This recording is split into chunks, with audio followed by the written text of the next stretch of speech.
ever felt stuck? Not in a crisis, but in a life that seems fine on paper. I have. And not because anything was wrong.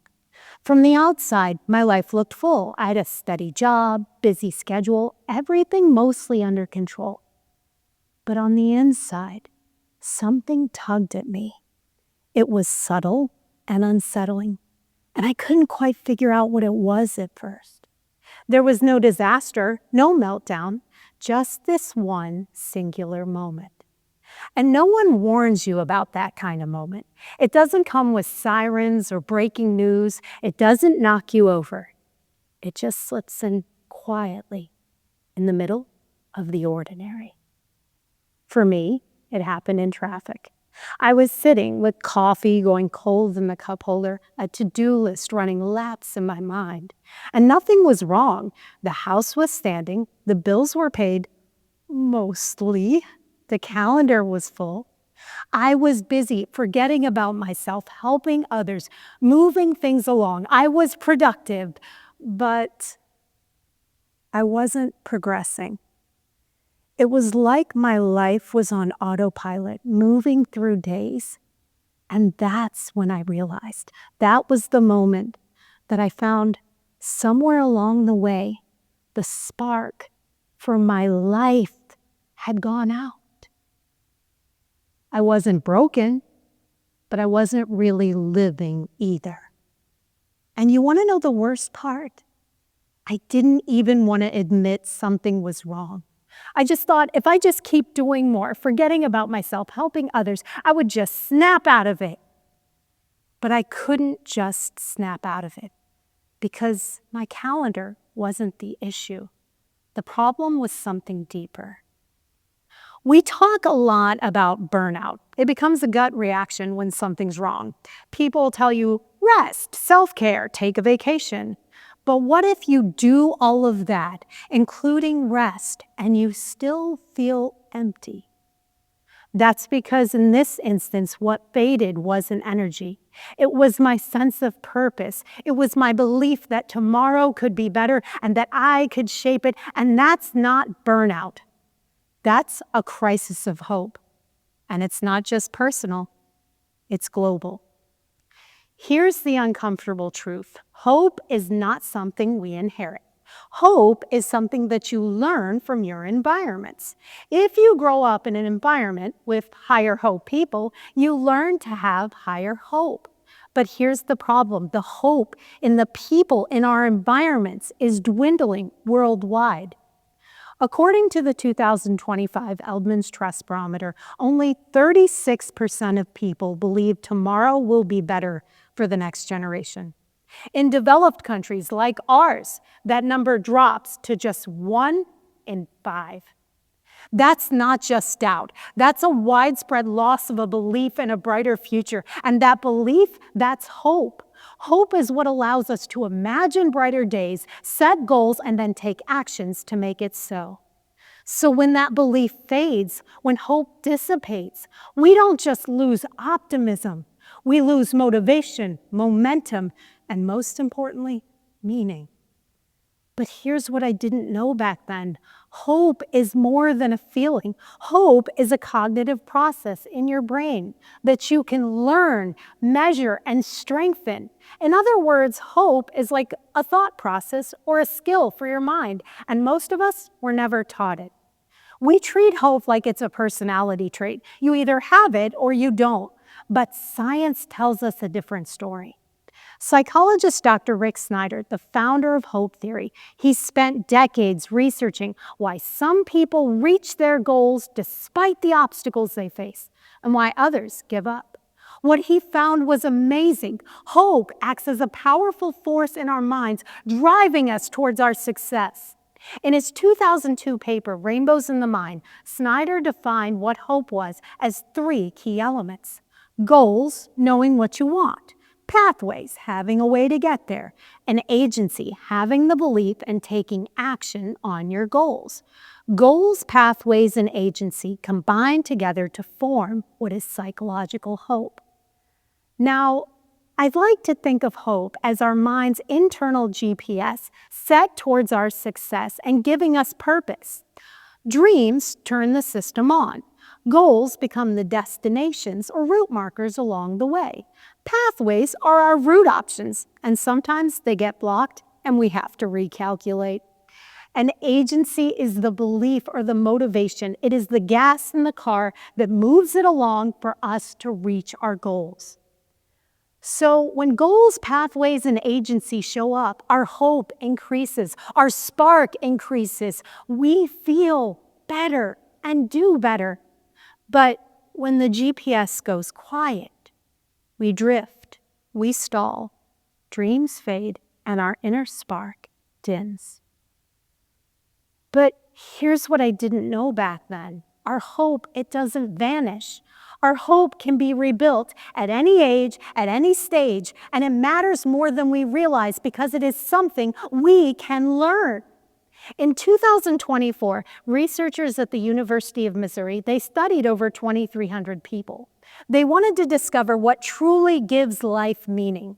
They looked at multiple traits, happiness, gratitude, and excitement amongst others.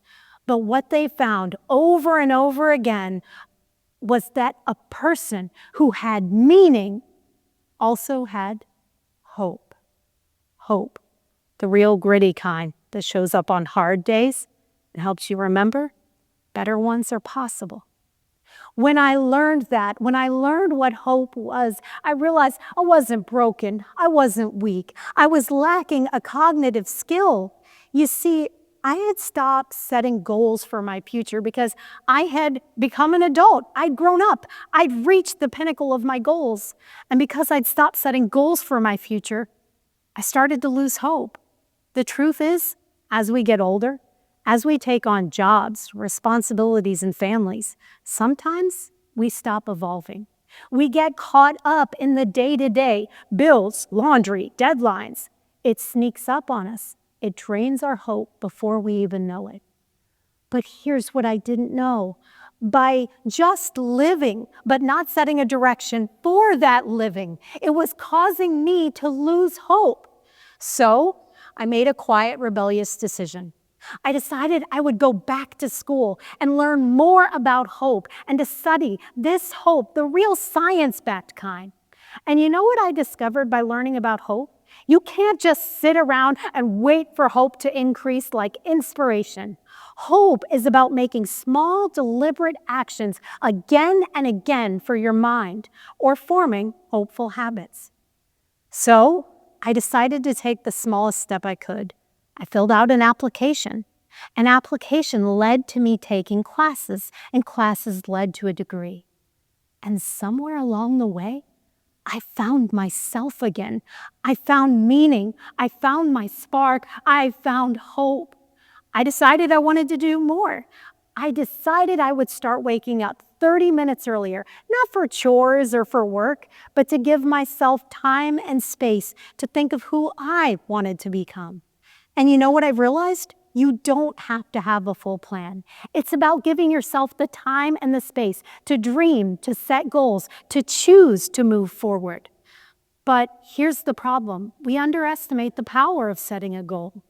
We think it's just not worth it. But the reality is when you set a goal, you do something powerful in your mind. You shift from drifting to deciding, from surviving to becoming. And that's where hope lives. But in life and in schools, we don't carve out time for that. We rush through tasks. We spend all our time trying to fix what's broken, and we leave no space for dreaming, goal setting, and becoming. So, the problem is that when we rush through those tasks, we don't learn how to have hope. And we don't teach hope in schools, but because it is a process in your mind, you can learn it. And it's very simple. And we may not teach it in schools, but here's how you can teach it to yourself and those around you. Every day when you wake up, set a goal for your day based off of the person you want to become.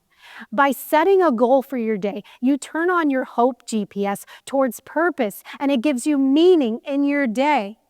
Second, take a micro step. All of us are busy, but it's about saying, this goal matters to me, and carving out a little bit of time for yourself and what matters to you. If you want to write a book, open a document, write a sentence. If you want to connect with a friend again, send a quick text. It doesn't matter what you do. It just matters that you start, because research shows when you start something, you're more likely to finish it. And then on top of that, every day, practice a daily reflection reset. Give yourself a minute to check in with yourself. Ask, what possibility did I lean into? What steps did I take? No judgment, just gratitude for what you did do.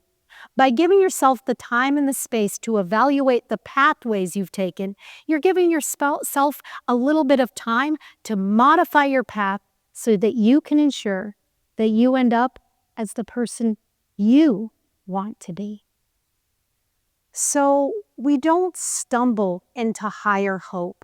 We construct it in our minds intentionally, purposefully, one action at a time. And it matters because fewer than half of us believe that tomorrow will be better for the next generation. It's time to change that. Hope isn't just useful, it's essential. And our hope changes. By changing our hope, we change the hope for ourselves, our family, and the world, because our hope is contagious.